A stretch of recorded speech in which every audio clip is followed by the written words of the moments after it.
For many people, the first time they hear about a Garnishee order is after money has been deducted from their salary. So let's take a look at what a Garnishee order is, how we get them, and how we can prevent them. Here is a typical story. A furniture store, let's call it Quality Furniture, sells goods on credit to Joe. Joe's monthly installment is 1,000 Rand. Joe pays regularly for a few months, but then has some unplanned medical expenses, and at the same time he has to help a relative with funeral costs.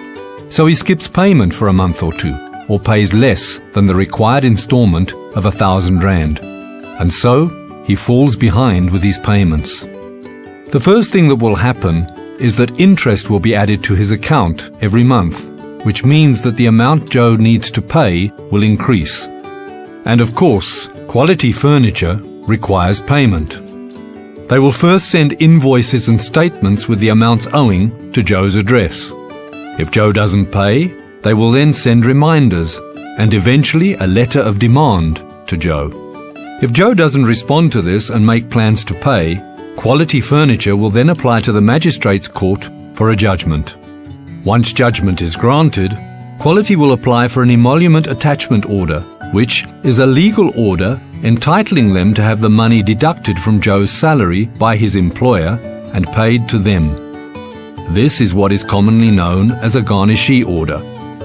The important thing to remember is that this order is issued against Joe's employer, not against Joe, and so Joe's employer has to pay as per the Garnishee order, or he will be breaking the law.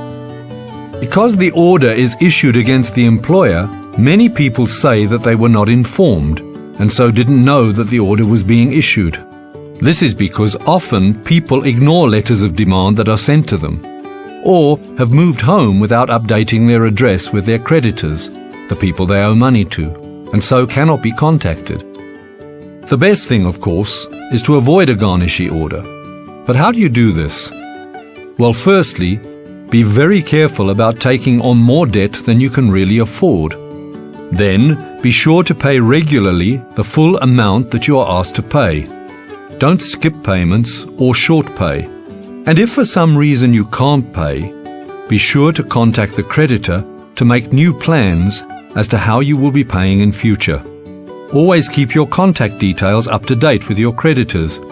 And if you receive any reminders or letters from them, make sure that you don't ignore them, but rather discuss your situation with your creditors so they can help you rearrange your debt payments. And remember, if your debt becomes just too much to handle, then you can talk to a registered debt counsellor about applying for debt review. This is a legal process that helps make your debt affordable on a monthly basis. At the same time, possessions like your house and car are safe whilst you're under debt review. For more information on debt review, go to the link www.dcmgroup.co.za and under Videos, click on What is Debt? Many people have questions about Garnishee orders or debt in general, and we are here to help you. So contact us today on the numbers shown. All calls are treated with the strictest confidence.